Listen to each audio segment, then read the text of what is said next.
Nice to have you. There's a big announcement. We have a lot of big announcements. They're sort of all big announcements, actually. It's wonderful to be in the Oval Office. I think you probably like it the best. You like it the best for press conferences? I sort of do. But today I'm excited to announce another historic achievement in our quest to lower drug prices for all Americans. Prices have come way down. We've gotten prices way down for groceries, for oil especially. Today we broke $60 a barrel. We think the oil is going to be under $2 a gallon very soon. That's about 70% lower than what it was just a year ago. So that's a big thing. And when the oil comes down, everything comes down. It's pretty beautiful to watch. AstraZeneca, the largest pharmaceutical manufacturer in the United Kingdom, is committing to offer Americans major discounts on their vast catalog of prescription drugs, one of the great companies, by the way, and a most favored nation's pricing clause. So most favored nation is you're going to pay whatever the lowest price anywhere in the world is. That's what you're going to be paying. And I had it going very well in my first term, but we were interrupted by a rigged election, so I was unable to carry it forward. We started it, but this was something one of the reasons I wanted to run again was we had to have favored nations where the world is not going to be paying just a fraction, just a tiny fraction of what we were paying. I want to thank CEO Pascal Soriot, a very highly respected, one of the most respected men in business and certainly in the industry, for joining us today, as well as Secretary Howard Lutnick, Secretary Robert F. Kennedy Jr., CMS Administrator Mehmet Oz, FDA Commissioner Marty McCary, and Virginia Governor, a man who's done an incredible job, and good luck with the upcoming election. I know you're working very hard. I watch you. You're right there. He's out there working. He wants to see that young woman win, and the Attorney General, who I endorsed, et cetera, et cetera. Glenn Youngkin. Thank you very much, Glenn. Thank you for being here. For many years, Americans have paid the highest prices anywhere in the world for prescription drugs by far, many times the amount that other countries are paying is ridiculous. Upon taking office, I signed an executive order to make sure that Americans pay no more for prescription medications than the lowest price for the same drug in other locations in developing nations. Today, AstraZeneca is committing to offer all of their prescription medications to Medicaid at most favored nations prices. In other words, the lowest price anywhere in the world, that's what we get. A move that will save American taxpayers hundreds of millions of dollars each year. And I tell the story, Glenn, that in my first term, I had the honor of being the first president in 28 years to lower drug prices during the course of the year. And we actually did, and I was so proud of myself. We called a news conference. I announced it. It was 1/8 of 1%. 1/8 of 1%. Now drug prices are going to be going down 100%, 400%, 600%, 1,000% in some cases. But for 1/8 of a cent, Bobby, think of that. I was so proud because for 28 years nobody had done it. And now it's, I think back to that, I said I shouldn't have had that news conference. But it is true. I was the only one that did it, but it was not very much. And now we're going to get, in some cases, 1,000% reduction. This is going to have a huge impact on everything from Social Security to Medicare to Medicaid. Anything where they're buying any prescription drugs, it's going to have an incredible impact. It's going to lower itself greatly. AstraZeneca will also list many of their most popular drugs online at TrumpRx.gov. TrumpRx. I don't know why they put the name Trump. I did not tell them to do it, but I'm honored to let them do it. That's true, actually. That heavily reduced most favored nations cost. Americans can expect discounts, and as I said, it could be in many cases way over 100%. And as an example, one particular drug that's hot, very hot, 654% on inhalers, COPD and asthma, as well as certain diabetics medications. They're going to be averaging about 654% reduction in price. You believe that one? The Democrats will say, well, he should have gotten more. It's crazy. In addition, all medications AstraZeneca introduces to the American market going forward will also be sold at these heavily discounted rates. Furthermore, AstraZeneca will invest $50 billion in the United States over the next 5 years for research and development of new drugs and to onshore manufacturing facilities across the country, like the new plant that broke ground yesterday in Charlottesville, Virginia, where the governor attended. They had a tremendous group of people attending. It's going to have 3,600 jobs just to begin with. And that's going to be a fantastic plant. I saw a picture. It's going to be the best, right? You can't get any better.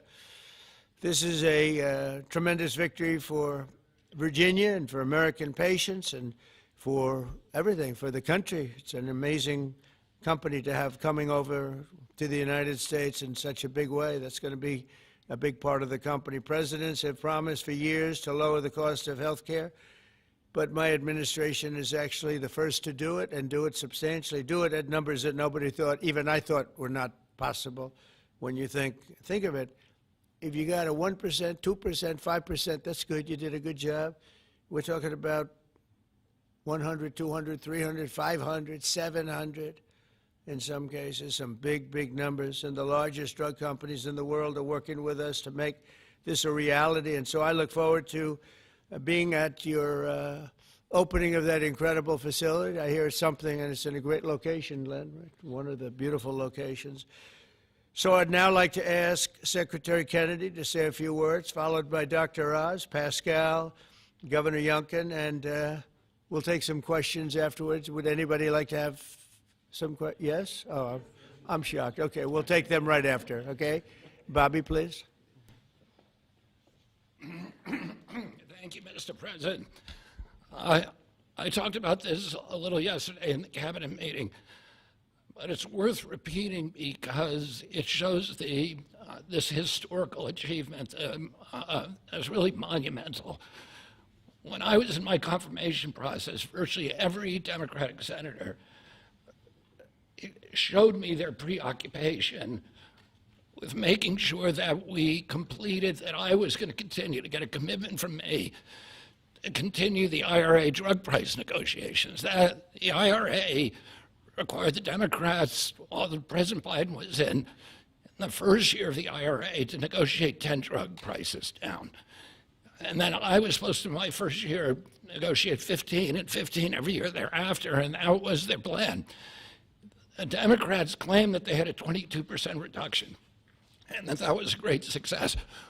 When we actually looked at that, when I came into the agency, we realized we were actually paying more for 8 of the 10 drugs. The 22% reduction was off of list price, and Medicare ended up paying more for 8 of the drugs, equal for the 9th, and about a 2% discount on the 10th drug. So that was the plan, and that's what they did. We are continuing the IRA negotiations, but thanks to the President's leadership, we have achieved something extraordinary here, which is a dream that he's had for 20 years because he's the common sense president. He saw something 20 years ago. He learned that we were paying 3, 4, 5, sometimes 10 times for the same drug as they were paying in European countries. Some of these drugs were manufactured in facilities in New Jersey and then sold for 1/10 the price in Great Britain, in London or Paris, that Americans were being charged for them a year. He saw that this was unfair. Every Democratic president, every Republican president has said that this was the gold standard. This is what we needed to do. Nobody's been able to change it. And when we came in, I have to say I was pessimistic about doing MFN. Dr. Oz was pessimistic. Our staff, John Brook and Chris Klump and the other people we brought in were all pessimistic. The president saw something that we didn't see, which is we had leverage. And that came through Howard and the tariffs, and we had extraordinary leverage to craft these deals. So last week we had Pfizer in, which is one of the biggest American pharmaceutical companies.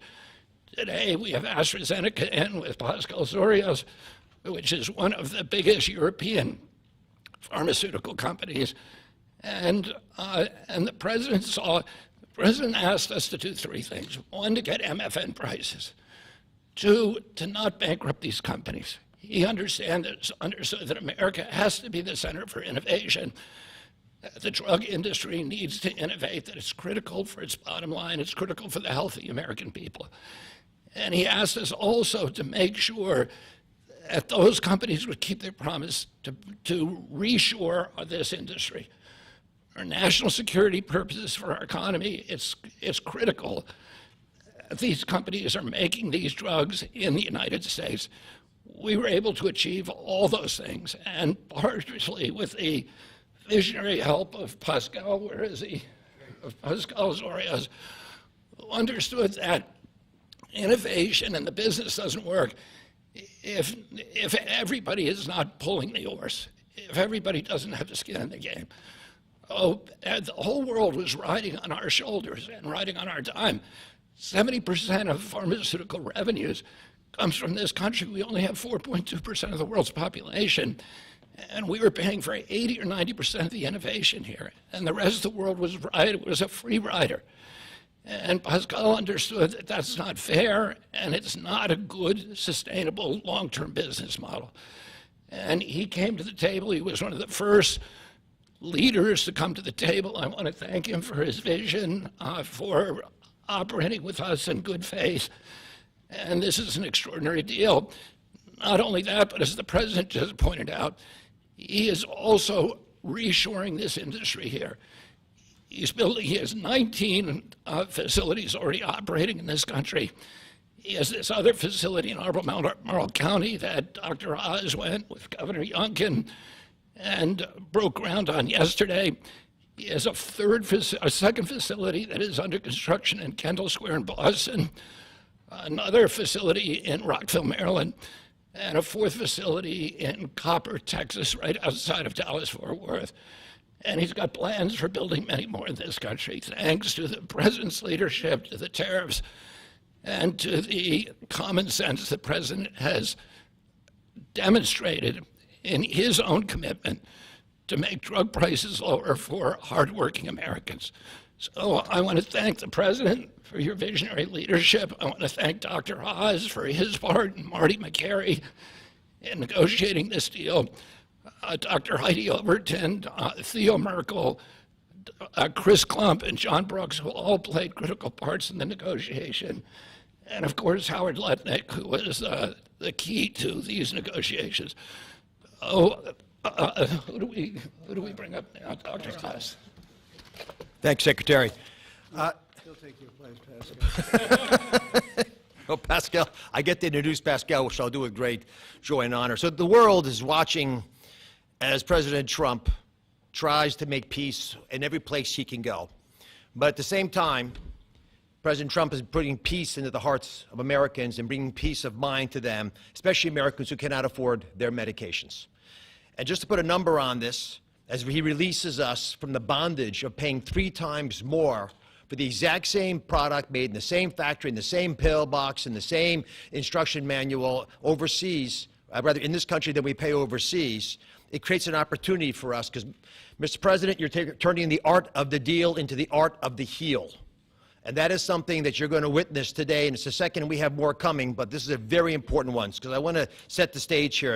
And, Ms. Secretary, you're too modest. Secretary Kennedy did have a vision to push hard on this. He understood we could give the right medications to the right people at the right time, and there is nothing more maha than giving folks life-saving medications in a timely fashion so you prevent illnesses and treat other ones that have already occurred. You save lives that way.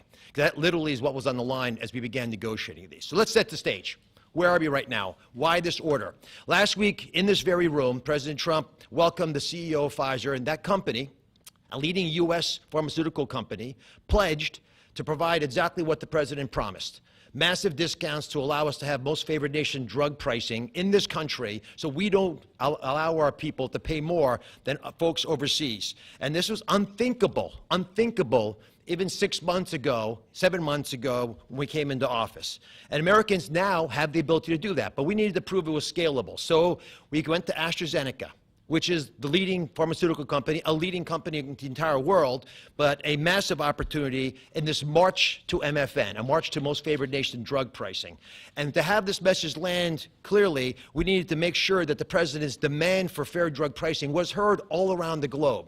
And I actually think the single most powerful tool we had was the president, because people take him seriously. And some of the things that they were hearing overseas were alarming them enough that they began to realize the jig was up. So let's talk about the deal specifically. What are John Brooks, if you could give me my Vanna White, please. John back there is Theo, Vince, Heidi were parts of the team. There are other members of the team I'll speak of in a second. So these are the 5 deal points. This is what Trump RX, by the way, which just launched, TrumpRx.gov, which was a unanimous name, by the way, Mr. President. He was not involved in picking the name, but it was not a difficult one to land on. We thought it had a catchy element to it. All primary care medications sold by AstraZeneca are going to be available on Trump RX, which means no more gaming, no more middlemen. Starting early next year, when you go to the website, you'll be able to see a marketplace. We're not selling the drugs. We're just making information available to everyone so you go to the right place to buy the right medication. Second, drugs for lung diseases are discounted massively, and that's over here on this line. The president highlighted 650%. They're significant discounts, and these are medications. We just picked the ones for lung disease and one for metabolic syndrome, diabetes, but there are others that are included. We have most favored nation pricing for everyone who is on Medicaid in this country. That's why Governor Youngkin is able to do backflips with his nimble 6'6" physique. Because for governors, this is a massive problem. If Medicaid prices continue going up, it crowds out other social services, which he'll speak to. We also have MFN for all new prescription drugs. Mr. President, by the time this term is done, 95% of all drugs sold in America, branded drugs and generic, will be available at most favored nation drug pricing. Americans are going to benefit if the prices drop abroad, so Secretary Lutnick is going to make sure that if we get better prices for these companies from our partner countries overseas, the American people see those benefits, and there's going to be onshoring of manufacturing. And as has been mentioned, I stood with Governor Youngkin and Pascal Soriot as we broke ground yesterday in Charlottesville, Virginia, a massive $4 billion facility. That's the hard hat, Mr. President. I know you like construction, so that was all I could bring back. But there was a lot of remarkable energy. And here's what that event really does. It sends a signal. It sends a signal for all countries around the world to stop freeloading off American innovation. It's done. It's not going to happen anymore with this president. And if you aren't picking up your end of the bargain, then you're going to be welcoming a lot of more companies to leave your shores and allow us to welcome them into our shores as they open up manufacturing facilities here. And for all the pharmaceutical companies out there, we're talking to all of you, pick up a shovel. This is a great place to build a facility, as AstraZeneca has shown us, and I think it has a wonderful opportunity in the future as well as this country continues to support the innovation Secretary Kennedy spoke about, because we're not compromising that at all. We're just getting fair prices for the American people. To the team, tough negotiations, Mr. President. You know how hard they can be. You can't get there without world-class negotiators, and we are blessed by individuals to work with the AstraZeneca team who are killers, head-to-head. And why? Because talented people out of the private sector are coming into government to serve this president in a generational opportunity that they feel in their heart will make a difference. John Brooks is part of that team, Chris Klump, Inma Hernandez, numerous other folks contributed as well. But we're open for business, and if you want a great position and a patriot like the folks who negotiated these deals, please consider coming with us, because the president has made it clear that you will make a difference in government. Finally, I want to thank Pascal Soriot. Pascal is an interesting, almost enigmatic individual. He's a CEO of AstraZeneca. He is born in France, Australian citizen, knighted in Great Britain, running their largest pharmaceutical company. So you figure out the lineage. But one thing I know is a very, very smart man who came here early on, took the president seriously, and he recognized the inherent unfairness of the European model of global freeloading off our innovation. He appreciated the challenge, and he wanted to be part of the solution. So Pascal, take it away. Thank you so much. So, President Trump, it is really a pleasure to see you again, since I had a chance to meet you last time you visited the UK for your state visit. I know the King actually kept you late during the night, during your visit, late up at night. And I must thank you, actually, for returning the favor. I can tell you, you've kept me up at night and my team as well. But it has been really worth it. It's been worth it because today I'm really excited to announce AstraZeneca's commitment to your vision for a healthy America. Great leadership is about having an ambitious vision that can energize people, and you appoint a very talented team that can deliver on this. Your vision is exactly that. It is about lowering the price of medicines for American patients while ensuring that America remains a global powerhouse of innovation in biopharmaceuticals. And that's not easy to do. We need to keep inventing the technologies and the products that will cure disease. But you actually gave us a key, equalization. That's an important word. Yeah. You've assembled a remarkable team, actually, that together with us found a way to deliver on your vision. I would like to thank you, Mr. President, for your collaborative and your trusting approach throughout the discussion that led to this agreement. In addition, I would like to thank Secretary Lutnick, I'd like to thank Secretary Kennedy, Dr. Oz, and the CMS team, in particular John Brooks, who is here today, but also Chris Klump, for their very straightforward approach and their collaborative work that, together with my great team at AstraZeneca, enabled us to deliver this agreement today. It is an agreement that allows a number of wins. First of all, a great win for American patients. This agreement will deliver improved access to our medicines at a lower cost. We've addressed the 4 points that you raised in your letter, ensuring Americans do not pay more than patients in other wealthy countries. So it's a big win for patients and the healthcare system as a whole. But it's also a big win for the economy and for taxpayers, because it supports rebalancing the cost of innovation across wealthy nations. For too long, America has shouldered a disproportionate portion of the world's R&D cost for breakthrough medicines development. That imbalance is not sustainable. It had to change. And equalization levels the playing field, with wealthy nations contributing their fair share to the cost and the risk associated with biopharmaceuticals R&D. And I would say it's also a big win for state budgets because these Medicaid price reductions will have an immediate impact on Medicaid budgets and provide substantial relief to state budgets. Finally, your vision also secures America's strong position in life sciences and the onshoring of critical innovations and manufacturing. As a company, we will invest $50 billion in manufacturing and in R&D. We already have a large presence in the United States. We have 19 sites, and we employ 25,000 people around the country. They're all developing the new generation of medicines. But we'll continue to increase our presence in this country. We're expanding our manufacturing footprint in Texas. We're building our second large R&D center in Kendall Square in Boston. We are building a cell therapy manufacturing plant in Rockville, Maryland, and there's more to come. So a lot of investment over the next few years. I want to say that I appreciate very much Secretary Lutnick granting us a 3-year tariff exemption to localize the remainder of our products. Most of our products are locally manufactured, but we need to transfer the remaining part to this country. And also for your great support to convince also other wealthy countries to share the cost of pharmaceutical innovation. It is an important part of this agreement, rebalancing and the cost around the country, around the world. Yesterday showcased our commitment to the United States with this $4.5 billion investment in the beautiful Commonwealth of Virginia to manufacture what we call API, active ingredients for our medicines, but also antibody-drug conjugates that are such a critical part of the future treatment of cancer care, what is called smart chemotherapy, targeted chemotherapy. I want to thank Dr. Oz for joining us for the groundbreaking ceremony near Charlottesville, together with Governor Youngkin. And I actually love your AstraZeneca hat. I know you wanted to bring a shovel, but didn't make it to this beautiful room. I have to say it has been a great pleasure to work with Governor Youngkin and his team, in particular Secretary Segura, on this investment. Like you, President Trump, they are deal makers that move at the speed of business. And it's very important for us company to be able to work with people who understand who we are and move very fast.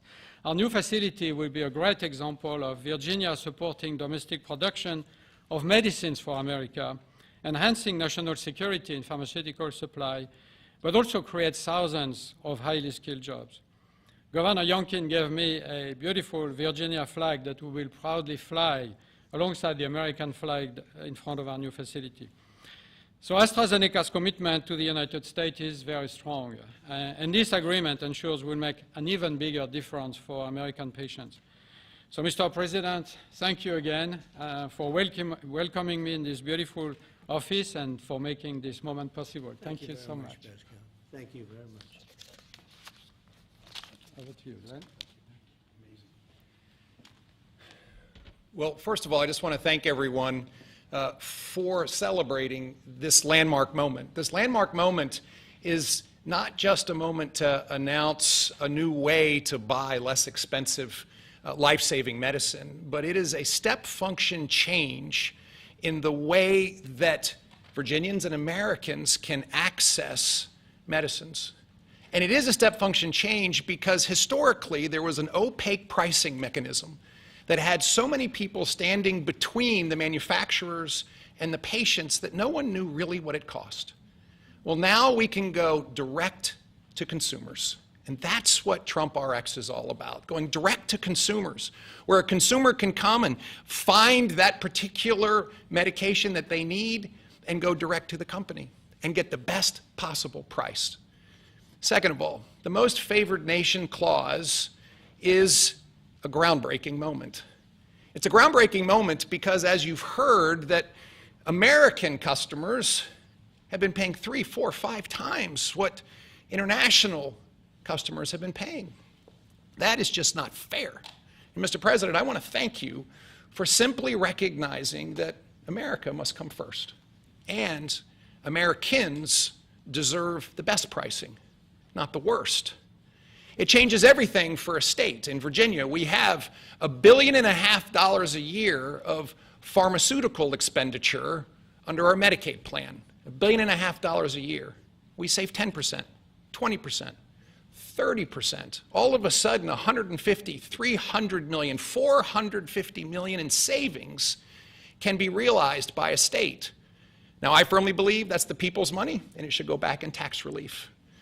But think about the change that that enables for a state as they manage their health care expenditures. Finally, Mr. President, you have driven a reshoring of critical supply chains that no one thought could happen. The industries that everyone thought were lost are now coming home, and with pharmaceutical manufacturing and active pharmaceutical ingredients particularly coming back to America, it changes everything.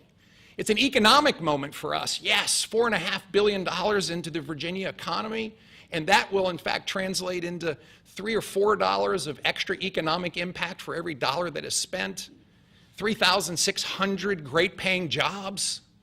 But it's even more than that. This is a national security moment.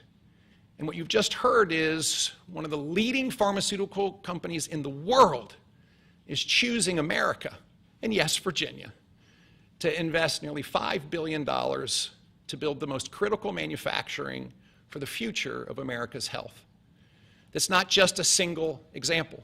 It's happening all over. And in fact, in Virginia, Mr. President, we've been blessed with nearly $10 billion of commitments to build new pharmaceutical manufacturing in the great Commonwealth of Virginia. And therefore, I believe this is a moment to celebrate investment, but more importantly, to celebrate breakthroughs for American citizens to get access to life-saving medicines at costs that they deserve, because they're all made here. Mr. President, you and your cabinet have been amazing. As a governor, I have found that the cooperation with every one of your cabinet members, and sir, yes, you, has been beyond compare that I could ever imagine. I want to thank you for helping us make Virginia great again, too. Thank you.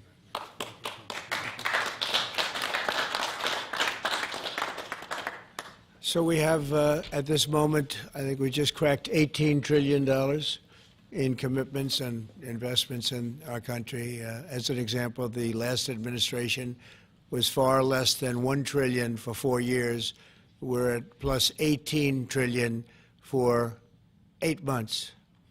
There's never been anything like it in history, in any country, anywhere in the world. So that's great. But maybe for purposes of this, more importantly, we're going to bring drug prices down at numbers that nobody ever thought possible, Glenn. I think nobody ever even thought it was possible. So we're going to be doing a lot of business, but we're going to be also numbers that when you're 2, 3, 4, 500% less.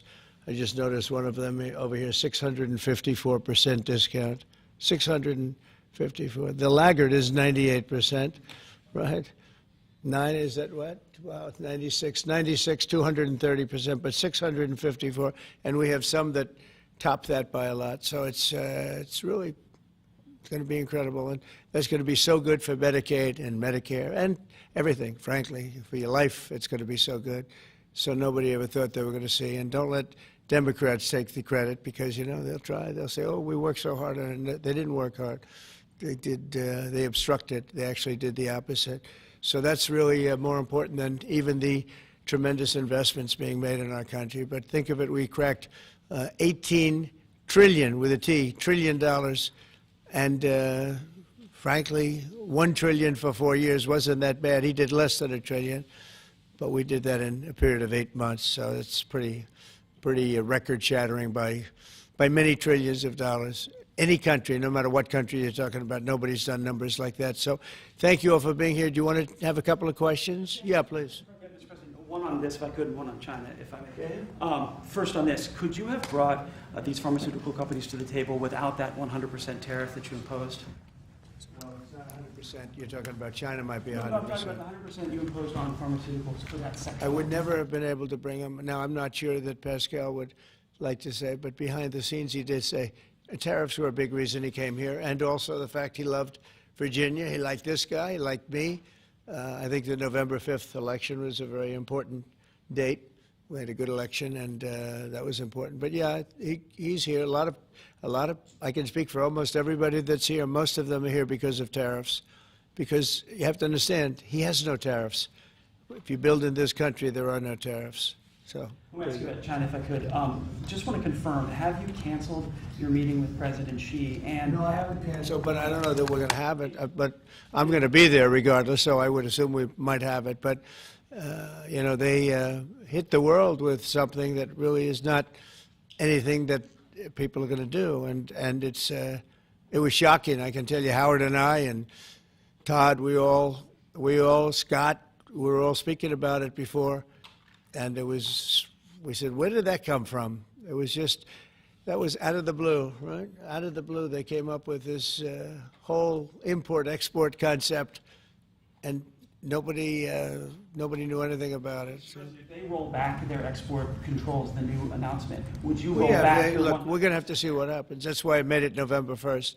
We'll see what happens. Yeah. Mr. President, Mr. President, Go ahead, please. What else besides software could be on the table in terms of export controls? A lot more. I mean, you have software, but you have a lot more. We have airplanes. We have airplane parts. You remember that from last time.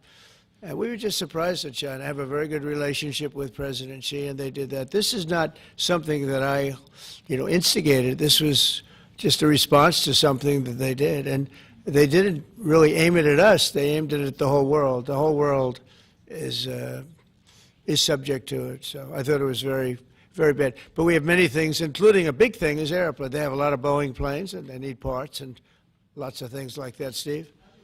Israeli Prime Minister Benjamin Netanyahu to accept the Gaza deal, and what would be your message to the Knesset when you speak to them? Well, he wanted it. It's been a long time. He's been fighting a long time. He's been fighting hard. He wanted it. It's a great deal for Israel, but it's a great deal for everybody, for Arabs, for Muslims, for everybody, for the world. And as you know, on Monday the hostages come back.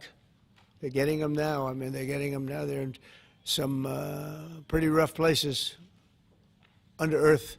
They're in some pretty rough places where only a few people know where they are in some cases. So they're getting them, and they're also getting the bodies, approximately 28 bodies. And some of those bodies are being unearthed right now as we speak. I mean, they're working on it right now as we speak. It's a tragedy. It's a tragedy. No, he was very happy with it. And I can tell you that I saw Israel dancing in the streets, but they were dancing in Qatar and Saudi Arabia and UAE and many, many countries. I saw Egypt, they were dancing. I'll be going to Israel. I'll be speaking at the Knesset, I think, early on. And then I'm also going to Egypt. They were terrific. But all of the countries were great. Indonesia was great. Jordan was great. They were all great. Everybody wants this deal to happen. What happens in Gaza the day after the hostage release? Day after what? The day after the hostage release, what happens there then? Well, hopefully you're going to have great success I call it everlasting success. I think you will, too. I think you're going to have tremendous success, and Gaza is going to be rebuilt. And you have some very wealthy countries, as you know, over there. And it would take a small fraction of their wealth to do that. But and I think they want to do it. And we're also setting up, as you know, a board of peace. It's called the Board of Peace. I don't know if that's the final name, but the word peace is definitely in there. They have asked me if I chair it. We'll make sure things go well. And how confident are you that the ceasefire will hold? I think it'll hold, yeah. I think it'll hold. They're all tired of the fighting. Don't forget, you had October 7th, which was a horrible day, 1,200 people killed. But Hamas has lost 58,000 people. That's big retribution. That's big retribution. People understand that. So, no, I think they're all tired of fighting, and this really gives the whole Middle East. This is beyond Gaza. Gaza is very important, but this is beyond Gaza. This is peace in the Middle East, and it is a beautiful thing. You know, it's a term that you and I have been hearing since we were very young, right? And now we have a chance of really having that. And as you know, most of the countries have passed all these resolutions. Every country is there. Iran came in. I was very happy to see that. I was very honored that Iran came in. They said they support it. Russia came in. President Putin, he supports it fully, very fully. So I was happy to see even countries that weren't necessarily involved in the process, they all support it. I don't know of anybody that doesn't. And I've never seen happier people than many of these places, not just Israel. Many of these places, they're all dancing in the streets. I've never seen anything like it. Yeah, go ahead, please, in the back. Thank you. What guarantees did you give Hamas to persuade them that Israel will restart the bombing campaign once the hostages have been exchanged? What did I do with respect to them? Well, you know, I spoke a little bit tough, and that's what would happen. I mean, you have to speak tough. That's a tough world. That's a tough, as they say, neighborhood. And they're tough people. They're very tough people, and they're smart people. They're good negotiators. They have a lot of things going. They put that to good use. They're going to be very, very successful. But they knew the retribution would be tremendous, unsustainable. It would have been unsustainable. It would have been complete obliteration, and they didn't want that. And nobody wants it at this point. They want to get on with rebuilding the entire Middle East. It's not only Gaza. It's going to be the entire Middle East. They're going to be able to live in peace. Now, we have some little hot spots, but they're very small. You know the ones I'm talking about. They're very small. They'll be very easy to put out. Those fires are going to be put out very quickly. Yes, ma'am. Thank you, Mr. President. Talking about the Middle East still, going to the phases that come after this first phase, is there a consensus on the additional points in your plan, or are the details still being fine-tuned? I think there is consensus on most of it, and some of the details, like anything else, will be worked out, because you'll find out that when you're sitting in a beautiful room in Egypt, it's easy to work something out, but then sometimes it doesn't work from a practical standpoint. So certain little things, but for the most part, there's consensus, yes. Do you intend to hash that out when you're in Egypt? I might, yeah. I mean, I'll be there, because I'll be going to, I'll go to Cairo. I think that's where we're going, as opposed to the place of the signing. And we have a lot of leaders from all over the world coming, too. They've been invited. And then I'm coming back, I believe it's Tuesday night, for Charlie Kirk, a friend of mine, a friend of all of ours, a friend of a lot of the people right here. And we're giving him the Presidential Medal of Freedom, which is the highest honor you get outside of the Congressional Medal of Honor. One's military, one's civilian, but it's the greatest honor. And Erica's beautiful wife is going to be here, and a lot of people are going to be here. So, it's not easy for me to get back. it's a very quick trip, but I'll be making 2 major stops, and then I'll be on the plane trying to get back in time for Charlie. They're going to have a great celebration at the White House, in the East Room of the White House. Russell Vogt said the reductions in force have begun related to this shutdown. How many layoffs have you authorized for this first round, and from which agencies? And it will be Democrat-oriented, because we figure, you know, they started this thing, so they should be Democrat-oriented. It'll be a lot, and we'll announce the numbers over the next couple of days, but it'll be a lot of people, all because of the Democrats. I mean, they want to give $1.5 trillion to people that came into the country illegally. More important than that, because we all have a big heart. We want people to be taken care of, but you know, we have 0 people coming in. You know that, Glenn, right? That's a pretty impressive number, even for a successful governor. But we've had, for the last 4 months, 0 people coming in illegally. They're coming in, but they're coming in legally. They're coming in through a process that's really a really good process right now, because we want people to come in, but they have to come in legally. So what we're doing is, as these different groups come due, we're going to make a determination. Do we want them or not? And I must tell you, a lot of them happen to be Democrat-oriented. These are people that the Democrats wanted, that in many cases were not appropriate. We fought them at the time, and it was ultimately signed in. And some of these people, these are largely people that the Democrats want. Many of them will be fired. Yes, please, behind. The Nobel Peace Prize was announced this morning. Your thoughts? Which one? The Nobel Peace Prize. Your thoughts? Look, including a very big one, and I'm not sure, you know, when you say big, it's certainly, I think, to the mind of most, the most important deal ever made in terms of peace. But the one we just signed, it's been signed, sealed, and it's going to start taking place now. It's already started. Monday's going to be a very big day when the hostages come back. But I made 8 deals, transactions of wars. One was 31 years going on. 10 million people were killed. One was 34 years. One was 36, 37. One was 10. One was just starting. 2 were just starting, actually, but they were well on their way. In the case of India and Pakistan, 7 planes were shot down. It was a bad one. And I did it largely through trade. I mean, that one, numerous of them. I talked tariffs. I said, look, if you're going to do that, we're going to put very big tariffs on your country. And they were both great. They stopped fighting, and they were 2 nuclear powers. So, you know, they're all big. They're every one of them big. You take a look at the Congo. You take a look at the Congo and Rwanda. 10 million people killed over a long period of time. Got that one solved. We did a total of 8 as of this. 2 days ago, I would have said 7, which I did say, but the other one was signed up, sealed. As you know, Israel signed it just now. They signed it, and they approved it today, their parliament. And it's a great honor to be involved with so many. So the person who actually got the Nobel Prize called me, and said, I'm accepting this in honor of you because you really deserved it. That, a very nice thing to do. I didn't say then give it to me, though. I think she might have. She was very nice. And I've been helping her along the way.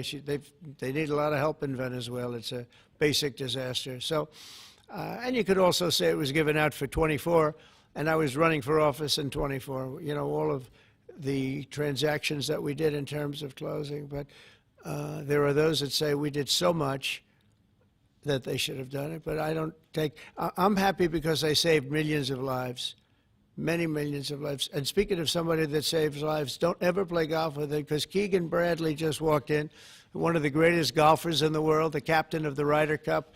And man, I'll tell you, you did a good job. You almost came back. I turned on. I said, you know, I sort of turned off. It wasn't looking good. And then a little while later, I turned on. I said, you guys might make, that would have been the miracle. What a great job. He's respected by those golfers like nobody. And I just want to compliment you, Keegan. That was an incredible job. Right here, we have a lot of unfriendly fake news media. And he's not used to that. He's used to getting only good publicity, I think, Howard. These are all golfers. I'll tell you that. And some leader. Thank you very much. Great job. Thank you, Keegan. Mr. President, on China. Yeah, please. On immigration, ICE are making arrests, target arrests at courthouses in New York City and around the country. Criminals, they're arresting criminals, that's right. Yeah, go ahead. I'm happy about it. I want them to arrest criminals. And if you take a look at D.C., a year ago, D.C. was our great capital was a very unsafe place. You know that. Some of you were mugged, and talk openly about it. Some of the media was mugged. But right now, D.C. is one of the safest places in the whole country. The restaurants are booming. They're opening up new restaurants. The restaurants were all closing. Now you can't get into a restaurant. They're opening up new restaurants. It took 12 days for us. We sent in not politically correct military. We sent them in based on merit. You know, we won the case in the Supreme Court. Everything now is based on merit. Our country was founded on things based on merit. Like Keegan Bradley's not going to be playing golf if he wasn't a great player. If he shoots lower scores, boy, there's no more merit system than that one, Keegan, right?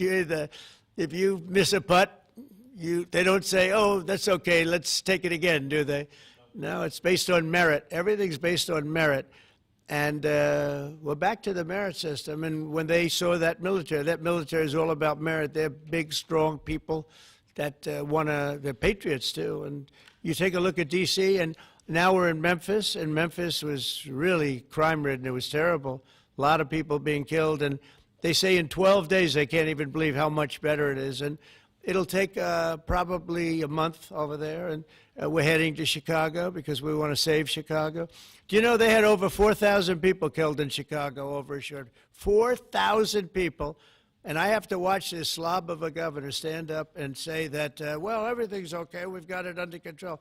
They had 4,000 people murdered over a very short period of time. There's not a city in the world, I don't believe, that can claim, you hear so much about I won't, embarrass anybody, like by saying Mexico City or by saying anywhere in Afghanistan. There's no place like that. And then I have to listen to the mayor who's got a 5% approval rate, maybe less. He's an incompetent man. And the governor's an incompetent guy. He's a guy that was thrown out of his family business like a dog. And I know his family very well. And now he's a governor. And when I watch him trying to say that it's okay, we have crime under control, I lost 4,000 people over a very short period of time. I believe it's like 6,000, 7,000 people were shot but didn't die. But 4,000 people died. And then he gets up and talks about how it's not a problem. Or Portland, Oregon. I mean, every time I look at that place, the place is burning down. There's fires all over the place. When a store owner, there are very few of them left, but when a store owner rebuilds a store, they build it out of plywood, and they don't put up storefronts anymore. They just put wood up because they know it's going to be ripped down. And then I hear how wonderful it is. It's not wonderful. It's a disaster. That's almost an insurrection, that place. So we put our people in there, and they do the job, and they've really done the job. And the beautiful thing is we've done it. 12 days we had this place safe, and now it's, I would say within a month, it was beautiful. And it continues to be. That was 3 months ago. I'll tell you, D.C. now is one of the hottest places, just like this country. We were a dead country, and you've heard me say it 100 times. We were a dead country. King of Saudi Arabia said it. Others say. The Emir of Qatar said it. Many. UAE said it. The leader, great leader, UAE, all great leaders. They said effectively the same thing. 1 year ago, we had a dead country. Now we have the hottest country anywhere in the world. I just want to thank everybody, and I want to, in particular, thank AstraZeneca. What a great company you have. What a company you've built. You've been there a long time and done some job. It's an honor to have you. I assume you're going to build, so it's $4.5 billion for a plant. That's a pretty big plant, isn't it? I was going to say, could he make it a little bit more? Well, we have a couple of them where they're going to spend $65 billion on one plant, AI. All I know is it's, AI is based on information. I hope they're right about information. I don't know. You're going to make a lot of money there's got to be a lot of information out there, but that seems to be pretty hot. But we have a lot. We're leading the world on information, on AI, as you know, by a lot. It's not even close. So we're doing a job. And I want to thank everybody, but in particular, Pascal, thank you very much. It's a great honor. Thank you. Thank you very much. Thank you, everybody. Have a good time. Thank you, press. Thank you, press. Thank you, press. Let's go. Thank you. Thanks, guys. Thank you. Thank you, press. Thank you, press. Let's go. Let's go. Thank you, guys. Thank you, press. Right on this way. Thank you, press. Thank you.